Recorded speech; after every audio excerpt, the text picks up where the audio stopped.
부정적인 얘기들을 좀 많이 했어요. 그죠? 그런데 오늘 주제가 프랜차이즈 창업 아닙니까? 제가 제목을 그래도 프랜차이즈 속에 길이 있다라고 얘기를 했어요. 자, 앞부분에서 제가 이 얘기를 했었죠. 정부가 프랜차이즈 활성화를 위해서 노력하는 이유는 뭐냐? 이겁니다.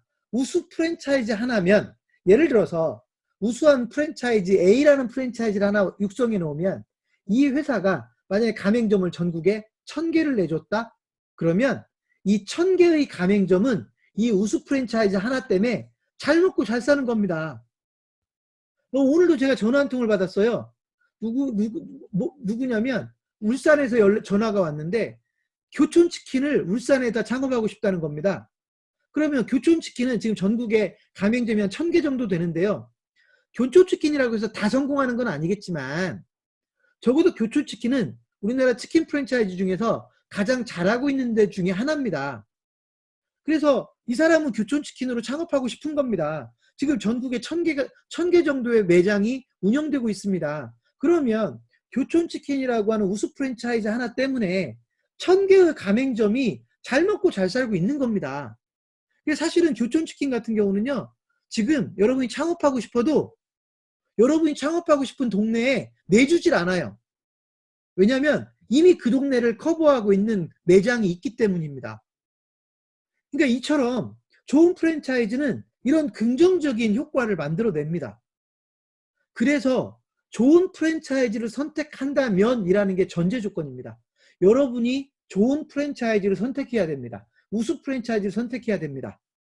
제가 조금 비극적인 얘기를 좀 하면 우리나라 프랜차이즈 브랜드가 6,500개라면 그 중에 우수 프랜차이즈라고 이야기할 수 있는 데는 저는 500개가 안 된다고 생각을 합니다. 500개도 제가 엄청 지금 후하게 줘서 500개입니다. 그 얘기는 여러분들이 6,000개 중에 브랜드를 선택하는데 그 500개 중에 하나를 선택할 확률이 높지 않다는 겁니다. 그래서 여러분이 어떤 게 좋은 프랜차이즈고 어떤 걸 여러분이 선택해야 되는지를 잘 알아야 되는데 창업자들은 그걸 모릅니다. 제가 아까 그랬잖아요. 그래서 저희가 랭킹을 만드는 거라고. 여러분이 좋은 프랜차이즈를 못 알아보기 때문에 그런 기준을 마련해 주는 거다라고 보시면 됩니다.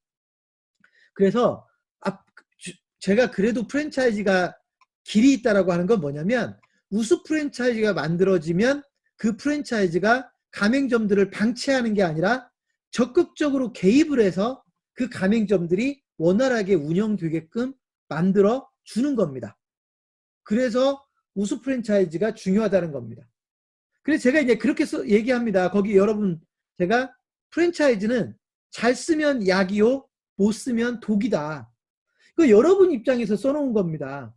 여러분 입장에서 프랜차이즈를 잘 써먹으면 약인데 프랜차이즈라고 일방적으로 믿고 프랜차이즈라고 해서 무조건 믿어서 잘못 써먹으면 오히려 프랜차이즈 선택한 것 때문에 더 쉽게 망할 수도 있다. 예를 들면 제가 A를 창업을 하려고 합니다. 근데 A라는 프랜차이즈를 선택했습니다. 매장을 냈습니다. 그리고 3개월이 지났습니다. 근데 A라는 프랜차이즈가 가맹사업 더 안 하겠답니다. 그럼 저는 어떻게 되는 겁니까? 망하는 겁니다. 이게 프랜차이즈의 위험성입니다. 그래서 프랜차이즈는 잘 써먹었을 때는 좋은 약이 되지만 프랜차이즈는 잘못 써먹으면 엄청난 독이 됩니다. 그야말로 사람을 죽게 만들 수 있는 독약이 될 수 있다는 걸 아셔야 됩니다.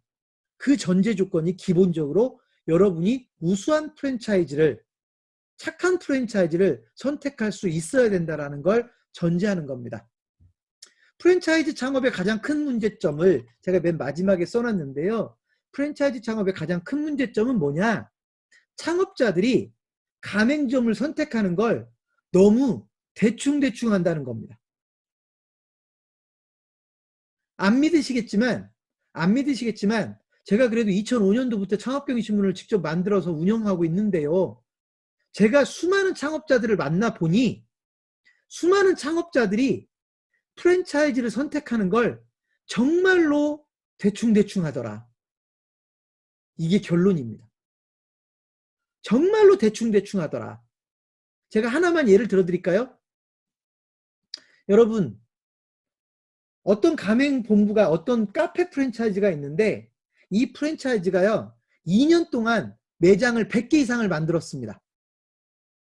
그럼 이걸 창업자들 눈으로는 야, 저 프랜차이즈가 잘 나가네? 라고 생각을 할 겁니다. 그죠?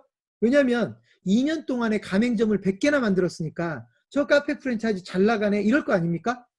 그런데 그 카페 프랜차이즈의 가맹점 평균 매출액을 들여다보니 한 달에 1,000만 원도 안 됐습니다.